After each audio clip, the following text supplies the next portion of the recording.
Hello everyone, this is Wisdom Vitamin, and today we're going through the second episode of The Art of War by Sun Tzu.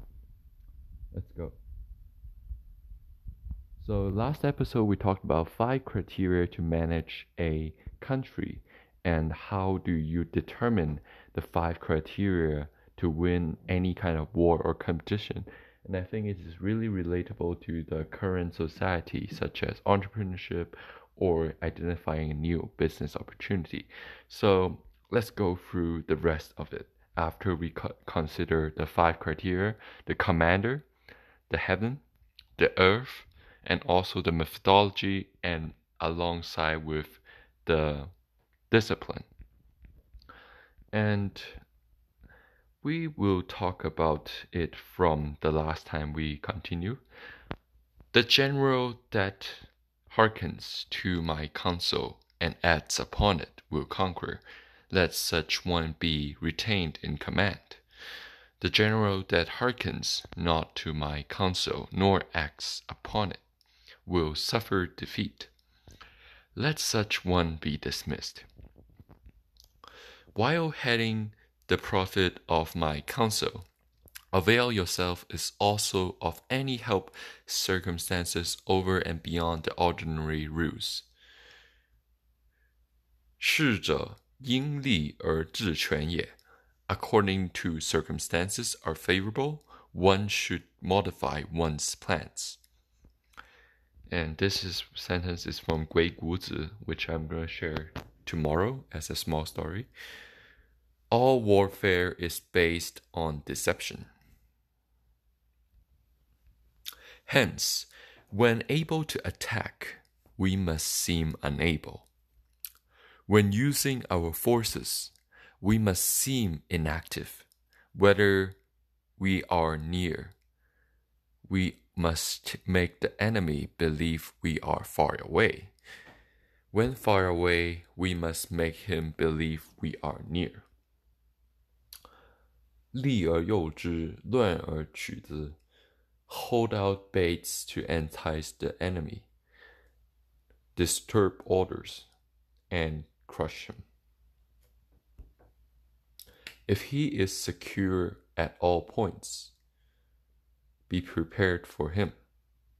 If he is superior strength, evade him. If your opponent is of quick temper, seek to irritate him. Pretend to be weak that he may grow arrogant. If he is taking his ease, give him no rest. If his forces are united, separate them. Attack him where he is unprepared. Attack where you are not expected. These military devices leading to victory must not be divulged underhand. Now, the general who wins a battle makes many calculations in his temple where the battle is fought. The general who loses a battle makes but a few calculations beforehand. Thus, do many calculations leads to victory, and few calculations to defeat. How much more no calculations at all? It is by attention to this point that I can foresee who is likely to win or lose. And this is the end of chapter 1. Sun Tzu covered about how you should attack some of the competitors you have, or I treat it as some of the disadvantages or some of the bad habits you want to change, because it's very related. Attack the bad habit when it's you're not expecting to change it, because every moment is the time to change it. And on top of that, I think just knowing more about yourself is the most important thing for you to change the habit. Maybe knowing why do you do that, and about the heaven and earth, what's the time, and when will you do it, where will you do it. It's really relatable, and that's why I'm sharing these scriptures. So we'll cover half a part of the second chapter of Sun Tzu's Art of War, which is one of the best, I think. Waging War. Number 2. Sun Tzu said, in the operation of war, where there are in the field 1,000 swift chariots, as many heavy chariots, and 100,000 mail-clad soldiers, with provisions enough to carry them 1,000 of miles, or in China it's called li, which means distance, very far. The expenditure at home and at the front, including entertainment of guests, small items such as glue and paint, and some spent on chariots and armor, will reach the total of 1,000 ounces of silver per day. Such is the cost of raising an army of 100,000 men. When you engage in an actual fighting, if victory is long in coming, then men's weapon will grow dull and their ardor will be dampened. Ardor means the weapon. If you lay siege to a town, you exhaust your strength. And this could be related to a lot of ideas from Sun Tzu, which cover about what a man should do when he's solving a big problem is to avoid the knots and avoid to go clash and head-on conflict. And in fact, what you should do when you're facing a conflict or fighting a war, in my opinion, just after reading Sun Tzu and Zheng Si, is to actually try to find the easiest path to break through and start from that point. Same with work, same with everything. And let's continue. Again, if the campaign is protracted, the resources of the state will not be equal to the strain. Now, when your weapons are dulled, your ardor dampened, your strength exhausted, and your treasure spent, other chieftains will spring up to take advantage of your externality. Then no man, however wise, will be able to avert these consequences that must ensure. This is meaning you must not behave very casually in front of war, no matter how easy it may seem, because when you get into a trap or a really difficult situation, no matter how wise the supporter you get, you can't get back. So that will mean you have to attack as soon as possible or do what you want as soon as possible. Thus, though we have heard of stupid haste in war, cleverness have never been seen associated with long delays.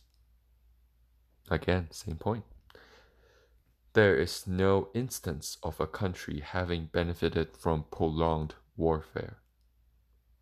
It is only one who is thoroughly acquainted with evils of war that can thoroughly understand the profitable way of carrying on. This is a good one, and I'll repeat it in Chinese.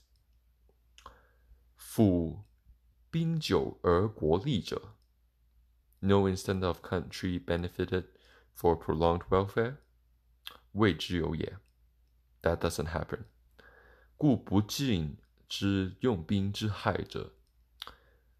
It's only those who understand the evil of war. 则不能尽之用兵之利. Won't understand everything and the benefit about using the soldiers. 善用兵者，义不在己，粮不三在. The skillful soldier does not raise a second levy, neither are his supply wagons loaded more than twice. That means not to delay anything. Bring war material with you from home, but forage on the enemy. Thus, the army will have food enough for its needs. 国之贫，失者远输. Poverty of the state's exchequers causes an army to be maintained by contributions from a distance, meaning that a country is poor because the army tried to transport its goods throughout a long distance. That happens with many business associations when they try to overdevelop in some other countries that are very far away, but fail to attempt because they have to spend a lot of money. 远输则百姓贫. If you just have a long distance travel for your materials and everything, the citizen will be poor, or the employees in your company will be poor. 进施者贵买，贵买则百姓裁减. So when a army is closer in the distance, they will cause the price to go up, and high prices cause people substance to be drained away. And when their substance is drained away, 裁节则急于修益. The peasantry will be afflicted with heavy exaction.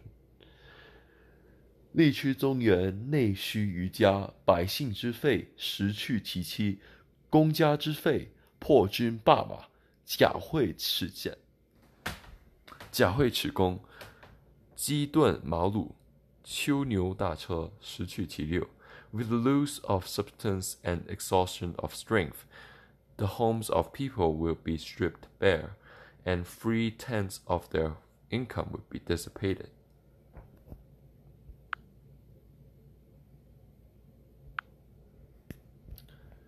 Hence, a wise general makes a point of foraging on the enemy. 1 cartload of the enemy's provision is equivalent of 20 of one own. Likewise, single pickle of his provender is equivalent to 20 of one stone. So basically, you try to take any resource that's possible from your opponent. Now, in order to kill the enemy, our men must be roused to anger, that there may be advantage from defeating the enemy. They must have their rewards. This is related to an interesting story of how a Chinese revolution that happens in Ming Dynasty could actually become successful if they followed this rule. And if you guys heard of why the Ming Dynasty fall, is because of the invasion of the Qing Dynasty. But actually between that, before Ming Dynasty, there's actually Yuan Dynasty, where the Mongolians are ruling over China. And it didn't last long because at the end there's a person who leaded the army called Chuang Wang, who is Li Zicheng, who go into China and just basically push over the Mongols. But his soldiers are basically owned or recruited from the bandits and also some of the minor kings that own their property. So he doesn't have a much discipline in his army. And as the end result happened of Chuang Wang or Li's revolution, he actually beat the Mongolian king, yet the thing is that he didn't give a proper reward or promise to his soldiers, and he didn't do enough calculation, even though he's a very ambitious and very smart commander. So what happened is that when the Chuang Jun, or the army of Li, goes into the Chang'an city, or the capital at that time, after they kill the king, the people would just be happy at first but dreaded at the end, because the bandits, after conquering the castle, they would take all the goods from the houses, and Chuang Wang didn't have that discipline in his army, so that's why he failed very, very quick. So I think just sharing some of the story may help you to understand why this is important to follow, even in this modern era. And basically learning from people's mistakes is very important, because Li's at that time, he is very obsessed with the woman and also with the money he gained, so he didn't manage his soldiers, and he quickly got taken over by the Qing people, where it's related to a story of Wu San Gui, Kai Guan, which is a old Chinese general in Ming Dynasty, just opening up the defense gate to allow the Qing people to come in and take over the whole country, which is because of just one woman. So you can read that story, and if you're interested, you can comment below. I can speak the whole thing, but this is like the structure of our lesson. Just try to like share one story at the end and try to conclude the whole lesson. And we'll cover some of the story about Gui Guzi tomorrow. And if you want more of the art of war, make sure you comment below. And this is my new attempt too, so like, subscribe, and share. See you guys next time. This is Wisdom Vitamin speaking in Sun Tzu's Art of War. Hope you guys learned something out of school. See you guys next time. Bye bye.